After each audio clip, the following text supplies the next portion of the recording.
vamos a continuar con la ponencia del presidente del Colegio de Abogados Disciplinaristas,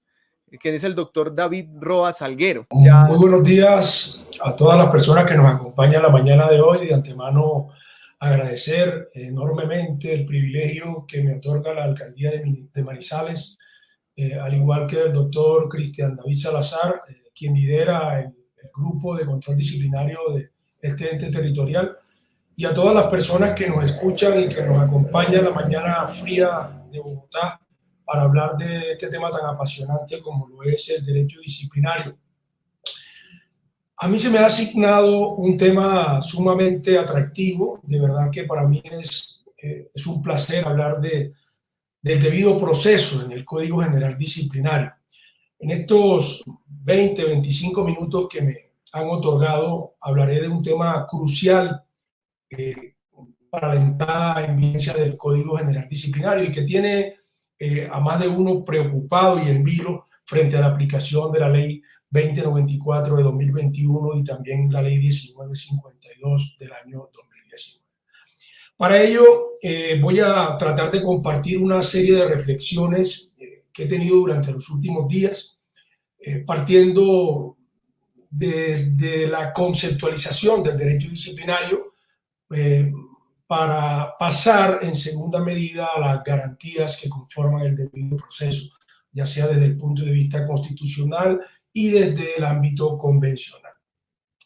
Y así poder finalizar con el análisis del debido proceso en el nuevo Código General Disciplinario, que sin duda alguna cobija varios temas en particular, pero me referiré puntualmente a dos de ellos, como lo es el de la división de roles, como así se le ha denominado por un gran sector de la doctrina y de los estudiosos de este tema, y en segundo lugar de la doble conformidad aplicada a los procesos disciplinarios, más que sus orígenes o su conceptualización, porque no nos vamos a dedicar todo este poco tiempo que tenemos en ello, sino a cómo sería su aplicación práctica por parte de las autoridades disciplinarias cuando entre a regir la nueva codificación, sin que ello pueda restringirnos en nuestro análisis en algunos otros aspectos de aquellas garantías que componen el debido proceso disciplinario hoy día desde el punto de vista convencional. Entonces, para iniciar, lo que debemos hacer es conceptualizar o recordar lo que es el debido proceso. Me he apoyado en dos obras bastante interesantes que desarrollan esta temática. Una de ellas es el derecho al debido proceso.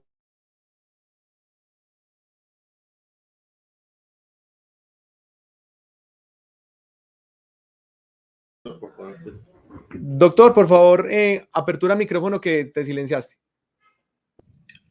Muchas gracias. No me había dado, por fortuna. Les decía que vamos a iniciar nuestro recorrido metodológico y académico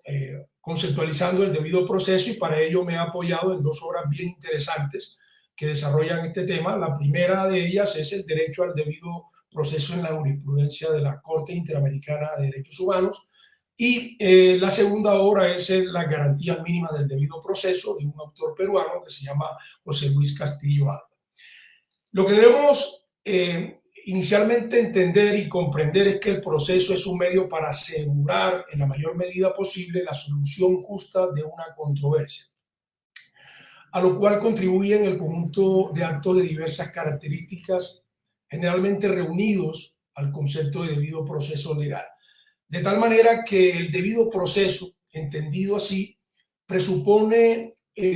un conjunto de requisitos que deben observarse en todas las instancias procesales, ya sea instancias judiciales o instancias administrativas.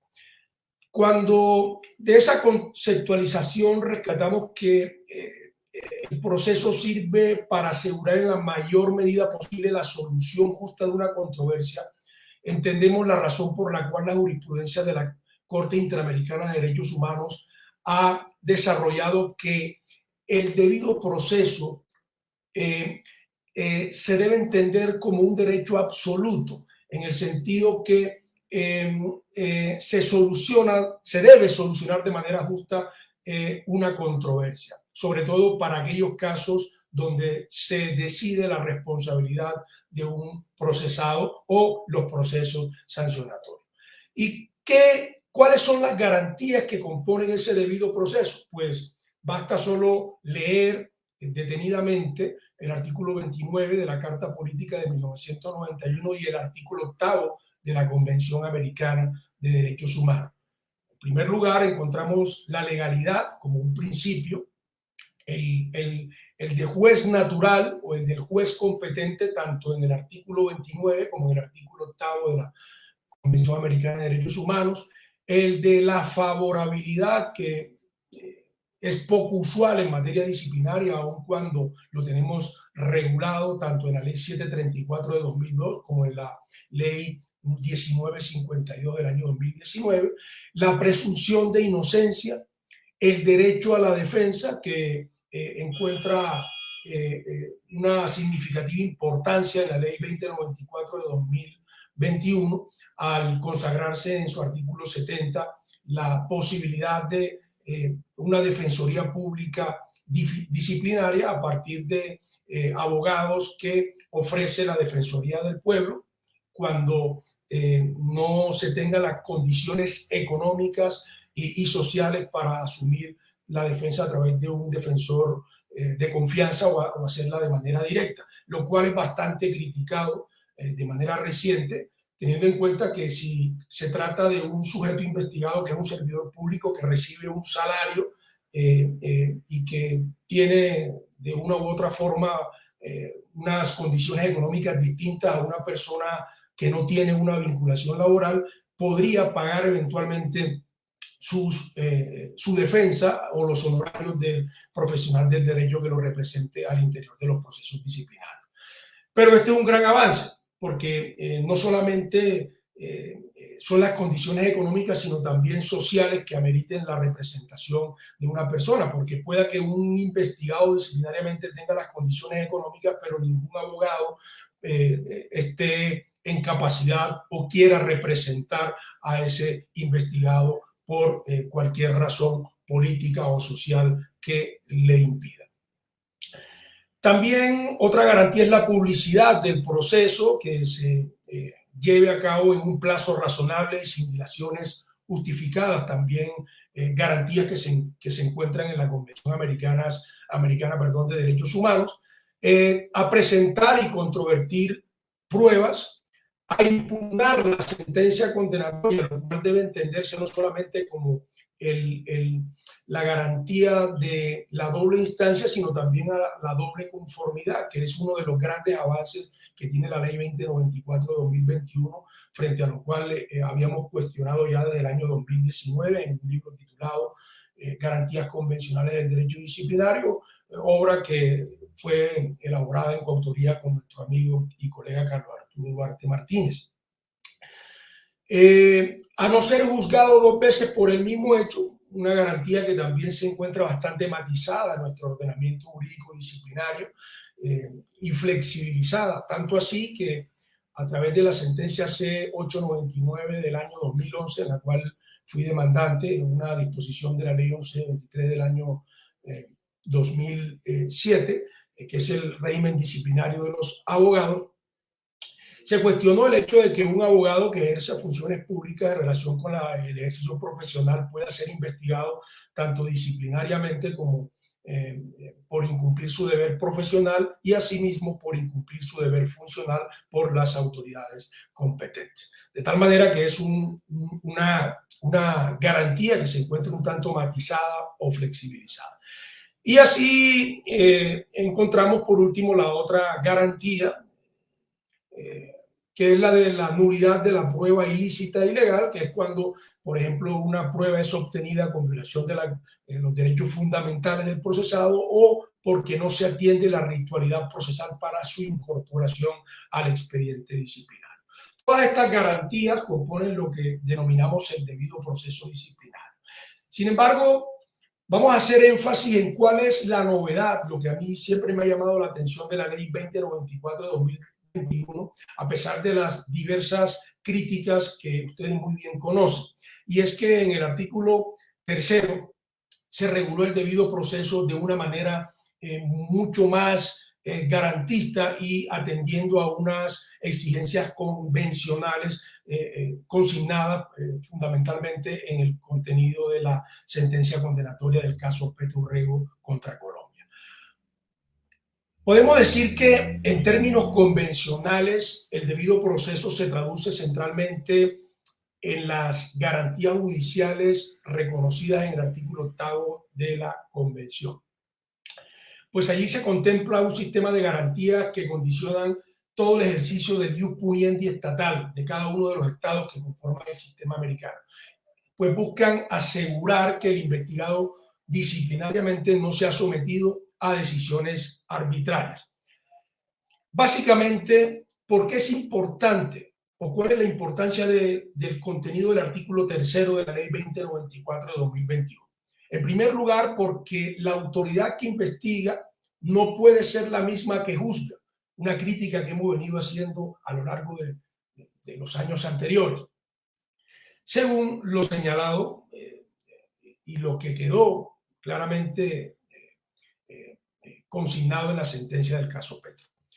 Y en segundo lugar, porque se regula la doble conformidad para los procesos disciplinarios. Como les decía, allá habíamos dedicado un capítulo en ese libro de Garantías Convencionales del Derecho Disciplinario, analizando la sentencia C-792 del año 2014, la cual se entendía que era únicamente aplicable para los casos del derecho penal o para el derecho criminal. Esto resulta de suma importancia en el derecho disciplinario porque en el año 2018, y eso fue lo que nos motivó a hacer un análisis en esta obra, varios procuradores delegados que se encontraban en esa época en la sala disciplinaria y que hoy conforman otros órganos disciplinarios en el país y que aún interpretan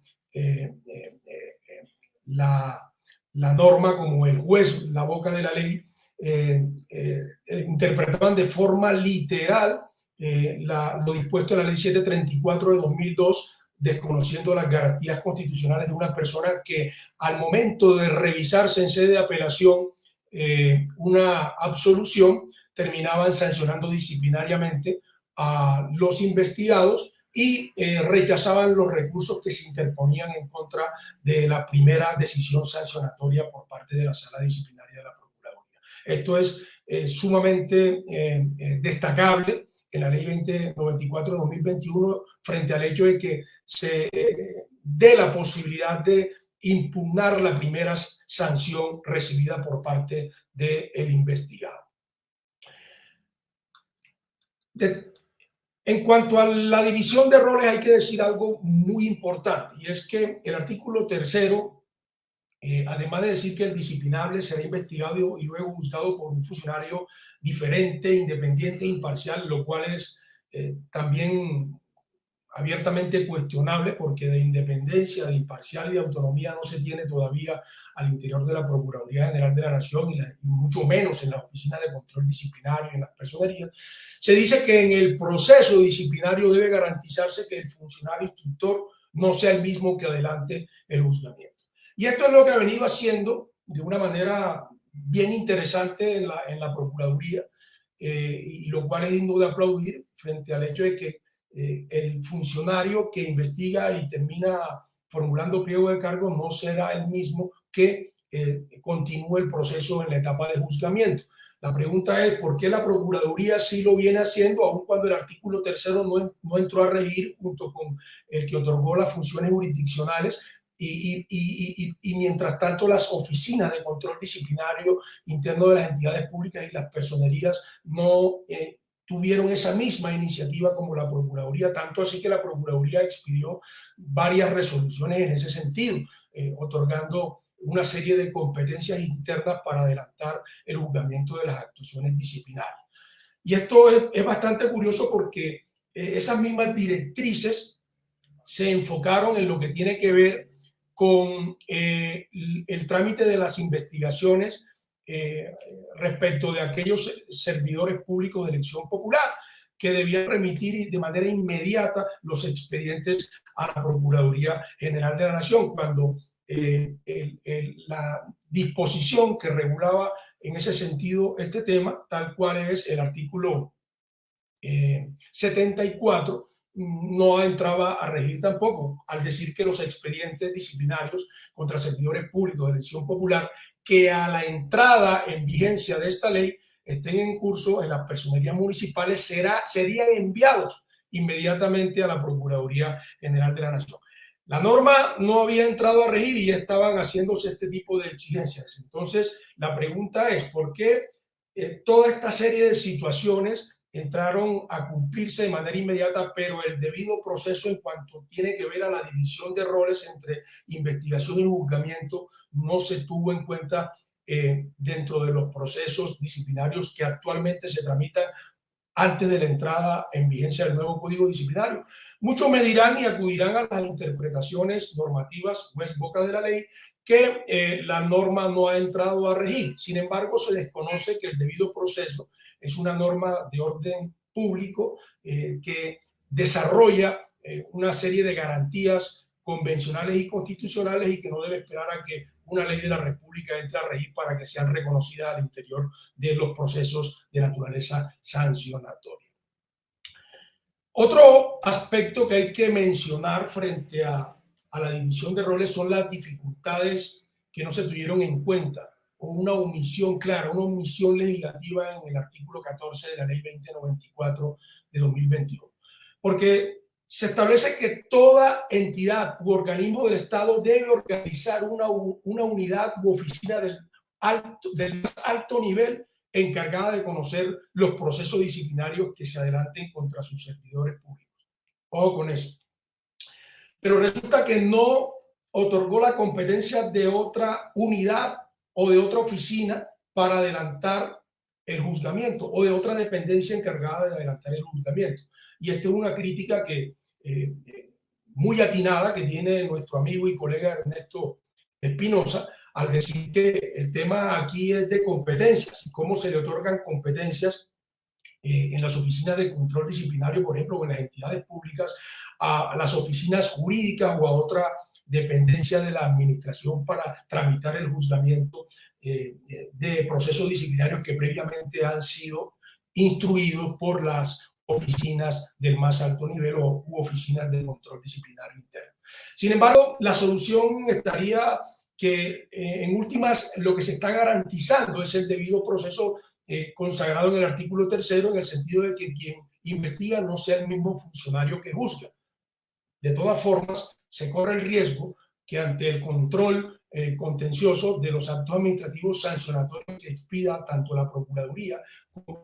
las personerías como las oficinas de control disciplinario interno puedan ser cuestionados en materia de competencias para realizar el juzgamiento y terminar imponiendo la sanción. Que sea abogado quien adelante el juzgamiento y que en últimas decida en segunda instancia si se está garantizando al interior de la entidad pública. Pues claro que sí. Si se exige que debe ser abogado el jefe de la oficina de control disciplinario, obligatoriamente tendría que ser abogado quien realice el juzgamiento e impone la sanción, sobre todo cuando está imponiendo sanciones de destitución. Yo no voy a permitir que un ingeniero, un químico o un administrador de empresas me imponga una sanción de destitución de 10 o 20 años. ¿Qué conocimiento jurídico tiene para analizar la conducta humana, por ejemplo, o la ilicitud sustancial o la tipicidad? Por supuesto que ese es un tema que hay que revisarlo en las entidades públicas para efectos de la competencia e idoneidad para la imposición de sanciones disciplinarias y hacer una interpretación expansiva como lo ha hecho la Corte Interamericana de Derechos Humanos frente al contenido del artículo 8, porque es que, y es aquí donde discuten algunos al señalar que por qué la Corte Interamericana hace una interpretación literal del artículo 23.2 de la Convención y no lo hace de la misma manera del artículo 8. Pues claro, porque tiene que hacer una interpretación expansiva de los derechos humanos y protectora de los derechos humanos frente a quienes resultan investigados dentro de un proceso disciplinario. Para terminar, algo muy importante de la ley 2094 de 2021 en lo que tiene que ver con el debido proceso y especialmente con la garantía de la doble conformidad. Eliminó la consulta para los procesos disciplinarios de los abogados. Y aquí hay algo muy preocupante porque ya estamos prácticamente a menos de 2 semanas y algunas autoridades disciplinarias no se han puesto en marcha frente a la división de roles. Y esto es algo que hemos venido cuestionando dentro de varios procesos disciplinarios. Yo creería que la ley 1123 de 2007, que es el Código Disciplinario del Abogado, necesita una reforma urgente frente a este tema de la división de roles, sobre todo por el comportamiento de algunos magistrados dentro de estos procesos disciplinarios. Y además porque creo que la tendencia es adelantar un proceso disciplinario convencional que atienda a esas exigencias que ha hecho la Corte Interamericana de Derechos Humanos en los procesos disciplinarios de naturaleza administrativa. ¿Y por qué no exigirlo también en los procesos disciplinarios judiciales contra los abogados en ejercicio de la profesión? Si se eliminó la consulta porque esta es una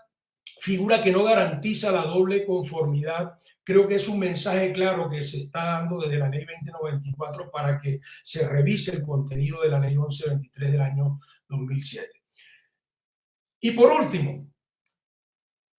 yo en alguna ocasión dije que todos los caminos conducen a Roma, ¿cierto? Es decir, que todos los procesos disciplinarios van a terminar en la Procuraduría General de la Nación cuando no se garantice la doble instancia en las entidades públicas que tienen oficina de control disciplinario. Y fíjense ustedes que este artículo 14 dice que en los casos en donde se deba tramitar la doble conformidad, la decisión final estará siempre a cargo de la Procuraduría General de la Nación. ¿Qué significa eso? Que pueda que al interior de la entidad pública se garantice la doble instancia, es decir, que exista una oficina encargada de instruir, otra oficina encargada de juzgar y que la segunda instancia quede en manos de el director o representante legal de esa entidad pública. Sin embargo, si la primera decisión es absolutoria y la segunda es sancionatoria, esa primera decisión necesariamente para que surta la doble conformidad al momento de ser impugnada por el sujeto procesal llegará a la Procuraduría General de la Nación, sin desconocer que donde no pueda garantizarse la segunda instancia, la mayoría de los procesos disciplinarios